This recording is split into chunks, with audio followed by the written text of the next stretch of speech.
Msimu wa 4 umehusishwa na kuunganishwa na dira ya taifa letu 2050, lakini na matukio makubwa yaliyoko mbele yetu: AFCON 2027, Miss World 2027.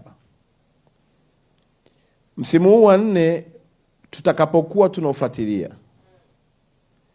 tujue unapokwenda kuisha utuache na sisi tukiwa tumebadilika kifikra na kimtazamo, na mifuko yetu ikiwa inashuhudia mabadiliko yetu ya kiuchumi.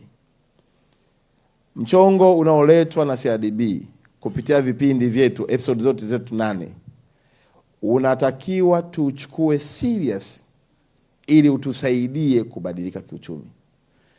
Ndugu wa Tanzania, tabia tulionayo si tabia njema, na tabia hii ndio kigezo kikubwa cha kulifanya taifa letu liendelee kuwa na watu maskini. Na kwa kuwa tumekuwa na tabia ya kutokupenda kuambiwa ukweli, tunawachukia wasema ukweli, na mwisho wa siku limekuwa taifa linalopenda umbea kuliko mambo ya msingi. Msimu huu wa 8 ni msimu ambao unaonyesha kutoka kwenye stori za kwenye genge, kutoka kwenye daladala, unakufikia mpaka wewe namna ya kutengeneza pesa.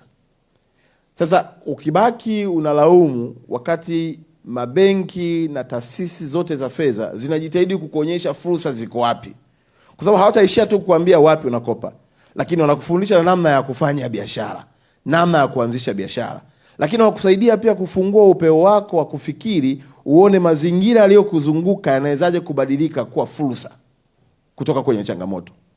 Ni wewe mwenyewe kuamua kuwa tajiri au maskini. Na mfumo huu ambao unatumika si tu mfumo wa kwamba benki yetu ya CRDB imeamua, la hasha, inalindwa pia na miongozo ya Benki Kuu. Maana yake nini? Serikali kwa kushirikiana na financial institution kama benki yetu ya CRDB zinatafuta kila namna ya kukufikishia taarifa sahihi ili wewe uweze kutoka katika mazingira ya hali duni na kupiga hatua. Lakini wewe mwenyewe unaweza ukaamua. Ni kama vile tunasema upande wa pili, kuokoka hushikiwi bunduki. Utaambiwa habari njema na utaamua wewe mwenyewe. Kwa hiyo niwaombe sana, tuache kuforward stories za umbea, tu forward story za zogo mchongo.